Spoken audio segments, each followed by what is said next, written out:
राधे राधे दोस्तों, जय श्रीमन नारायण। दोस्तों, श्राद्ध पक्ष चल रहे हैं। पितृ दोष से मुक्ति के लिए श्राद्ध पक्ष को सबसे अच्छा समय माना जाता है। श्राद्ध में धूप दान, तर्पण, पिंडदान और ब्राह्मण भोज से पितरों को तृप्त किया जाता है। अगर आप श्राद्ध या पितृ दोष की शांति नहीं करा पा रहे हैं तो एक और आसान तरीका है जिससे आप पितृ दोष से मुक्ति पा सकते हैं। भागवत गीता के पाठ से भी पितृ दोष से मुक्ति पाई जा सकती है। गीता का वो ज्ञान जो भगवान कृष्ण ने अर्जुन को कुरुक्षेत्र के मैदान में दिया था। इस गीता का 7वां अध्याय पितृ मुक्ति और मोक्ष से जुड़ा हुआ है। श्राद्ध पक्ष में गीता के 7वें अध्याय का पाठ किया जाता है। इस अध्याय का पाठ श्राद्ध में जितना हो सके उतना करने का प्रयास करें। इससे पितरों को तृप्ति मिलेगी और पितृ दोष से मुक्ति मिलेगी। तो हम सुनते हैं श्रीमद् भागवत गीता के 7वें अध्याय का महात्म्य। भगवान शिव कहते हैं, पार्वती, अब मैं 7वें अध्याय का महात्म्य बतलाता हूँ, जिसे सुनकर कानों में अमृत राशि भर जाती है। पाटलिपुत्र नामक एक दुर्गम नगर है जिसका गोपुर यानी कि द्वार बहुत ही ऊंचा है। उस नगर में शंकुकर्ण नामक एक ब्राह्मण रहता था। उसने वैश्य वृत्ति का आश्रय लेकर बहुत धन कमाया, किंतु न तो कभी पितरों का तर्पण किया और न देवताओं का पूजन। वह धनोपार्जन में तत्पर होकर राजाओं को ही भोज दिया करता था। एक समय की बात है, उस ब्राह्मण ने अपना चौथा विवाह करने के लिए पुत्रों और बंधुओं के साथ यात्रा की। मार्ग में आधी रात के समय जब वह सो रहा था, एक सर्प ने कहीं से आकर उसकी बाह में काट लिया। उसके काटते ही ऐसी अवस्था हो गई कि मणि, मंत्र और औषधि आदि से भी उसके शरीर की रक्षा असाध्य जान पड़ी। तत्पश्चात कुछ ही क्षणों में उसके प्राण पखेरु उड़ गए। फिर बहुत समय के बाद वह प्रेत सर्प योनि में उत्पन्न हुआ। उसका चित्त धन की वासना में बंधा था। उसने पूर्व वृत्तांत को स्मरण करके सोचा, मैंने जो घर के बाहर करोड़ों की संख्या में अपना धन गाड़ रखा है, उससे इन पुत्रों को वंचित करके स्वयं ही उसकी रक्षा करूंगा। एक दिन सांप की योनि से पीड़ित होकर पिता ने स्वप्न में अपने पुत्रों के समक्ष आकर अपना मनोभाव बताया। तब उसके निरंकुश पुत्रों ने सवेरे उठकर बड़े विस्मय के साथ एक दूसरे से स्वप्न की बातें कहीं। उनमें से मझला पुत्र कुदाल हाथ में लिए घर से निकला और जहां उसके पिता सर्प योनि धारण करके रहते थे, उस स्थान पर गया।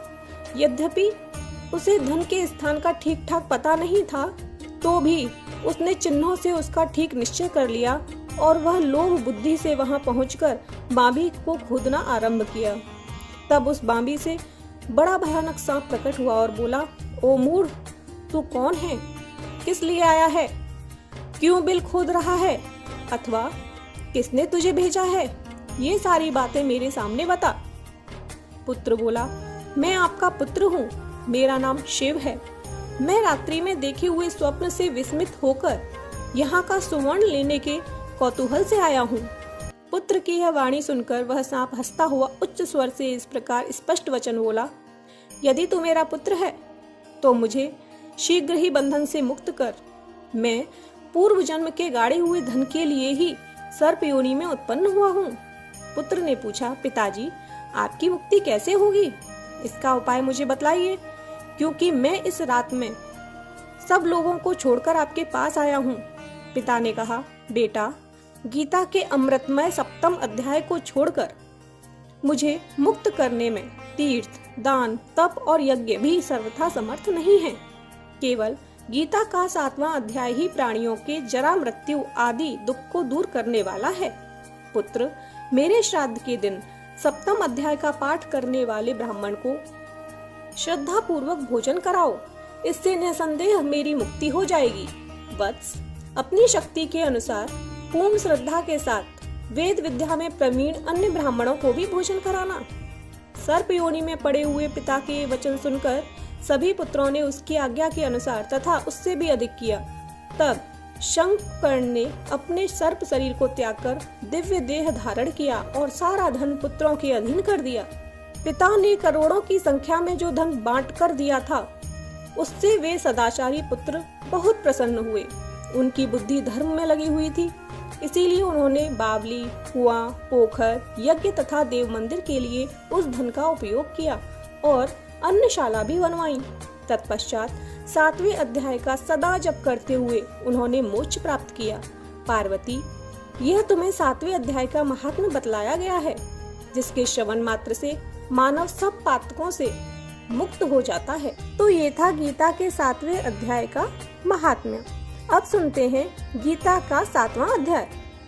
उसके उपरांत श्री कृष्ण भगवान बोले, हे पार्थ, तू मेरे में अनन्य प्रेम से आसक्त हुए मन वाला और अनन्य भाव से मेरे परायण होकर योग में लगा हुआ मुझको संपूर्ण विभूति, बल, ऐश्वर्य आदि गुणों से युक्त सबका आत्मरूप जिस प्रकार संशय रहित जानेगा, उसको सुन।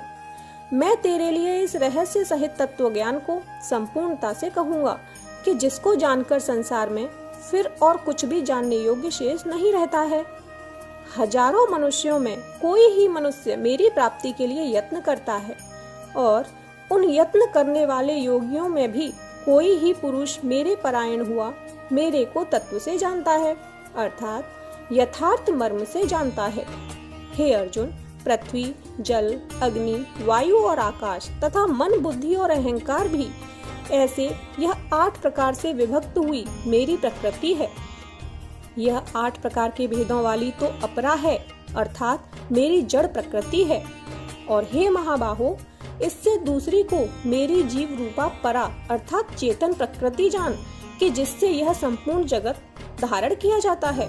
हे अर्जुन, तू ऐसा समझ कि संपूर्ण भूत इन दोनों प्रकृतियों से ही उत्पत्ति वाले हैं और मैं संपूर्ण जगत का उत्पत्ति तथा प्रलय रूप हूँ, अर्थात संपूर्ण जगत का मूल कारण हूँ।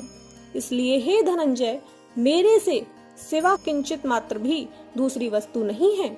यह संपूर्ण जगत सूत्र के सूत्र में मड़ियों के सदृश मेरे में गुथा हुआ है। हे अर्जुन, जल में मैं रस हूँ तथा चंद्रमा और सूर्य में प्रकाश हूँ और संपूर्ण वेदों में ओमकार हूँ तथा आकाश में शब्द और पुरुषों में पुरुषत्व हूँ। पृथ्वी में पवित्र, गंध और अग्नि में तेज हूँ और संपूर्ण भूतों में उनका जीवन हूँ, अर्थात जिससे वे जीते हैं वह मैं हूँ और तपस्वियों में तप हूँ। हे अर्जुन, तू संपूर्ण भूतों का सनातन कारण मेरे को ही जान। मैं बुद्धिमानों की बुद्धि और तेजस्वियों का तेज हूँ। हे भरत श्रेष्ठ, मैं बलवानों का आसक्ति और कामनाओं से रहित बल अर्थात सामर्थ्य हूँ और सब भूतों में धर्म के अनुकूल अर्थात शास्त्र के अनुकूल काम हूँ। और जो भी सत्व गुण से उत्पन्न होने वाले भाव हैं और जो रजोगुण से तथा तमोगुण से होने वाले भाव हैं, उन सबको तू मेरे से ही होने वाले हैं, ऐसा जान। परंतु वास्तव में उनमें मैं और वे मेरे में नहीं हैं।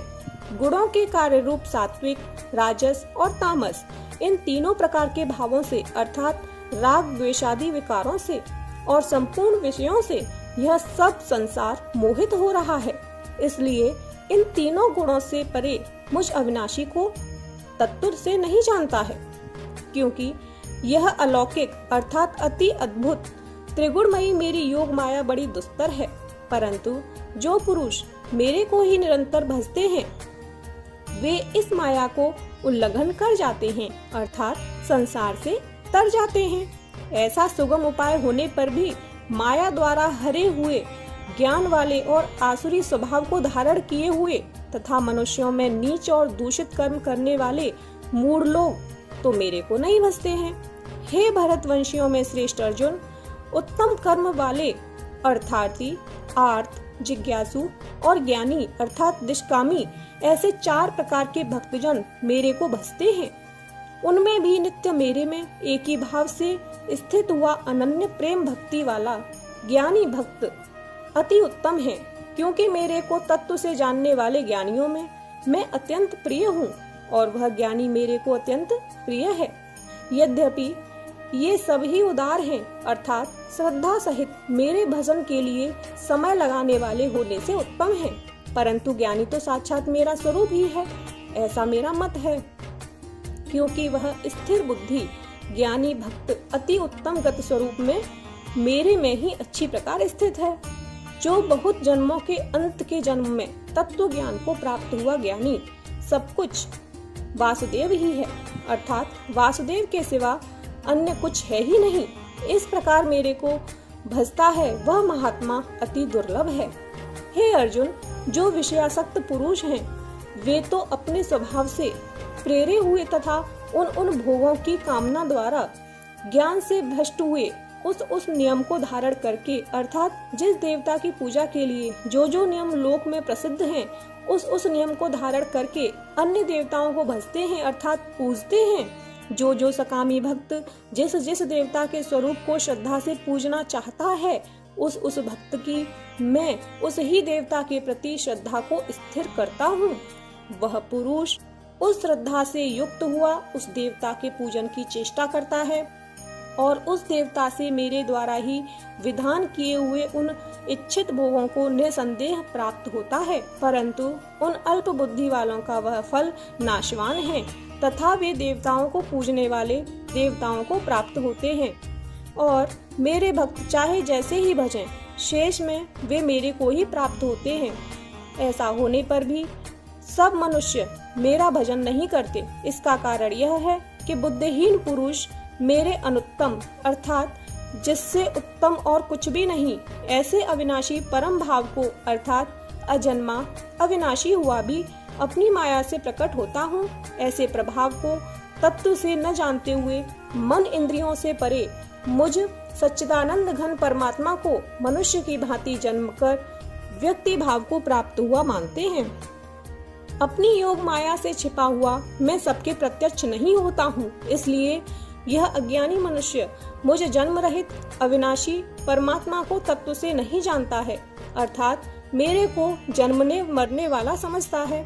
हे अर्जुन, पूर्व में व्यतीत हुए और वर्तमान में स्थित तथा आगे होने वाले सब भूतों को मैं जानता हूँ, परंतु मेरे को कोई भी श्रद्धा भक्ति रहित पुरुष नहीं जानता, क्योंकि हे भरतवंशी अर्जुन, संसार में इच्छा और द्वेष से उत्पन्न हुए सुख दुखादि द्वंद्व रूप मोह से संपूर्ण प्राणी अति अज्ञानता को प्राप्त हो रहे हैं, परंतु निष्काम भाव से श्रेष्ठ कर्मों का आचरण करने वाले जिन पुरुषों का पाप नष्ट हो गया है, वे राग द्वेषादि द्वंद्व रूप मोह से मुक्त हुए और दृढ़ निश्चय वाले पुरुष मेरे को सब प्रकार से भजते हैं। जो मेरे शरण होकर जरा और मरण से छूटने के लिए यत्न करते हैं, वे पुरुष उस ब्रह्म को तथा संपूर्ण अध्यात्म को और संपूर्ण कर्म को जानते हैं। जो पुरुष अधिभूत और अधिदैव के सहित तथा अधियज्ञ के सहित सबका आत्मरूप मेरे को जानते हैं, अर्थात जैसे भाप, बादल, धूम, पानी और बर्फ यह सभी जल स्वरूप हैं, वैसे ही अधिभूत, अधिदैव और अधियज्ञ आदि सब कुछ वासुदेव स्वरूप हैं। ऐसे जो जानते हैं वे युक्त चित्त वाले पुरुष अंत काल में भी मुझको ही जानते हैं, अर्थात प्राप्त होते हैं। इत श्री भगवद गीता रूपी उपनिषद एवं ब्रह्म विद्या तथा योग शास्त्र विषयक श्री कृष्ण और अर्जुन के संवाद में ज्ञान विज्ञान योग नामक 7वां अध्याय समाप्त हुआ। धन्यवाद।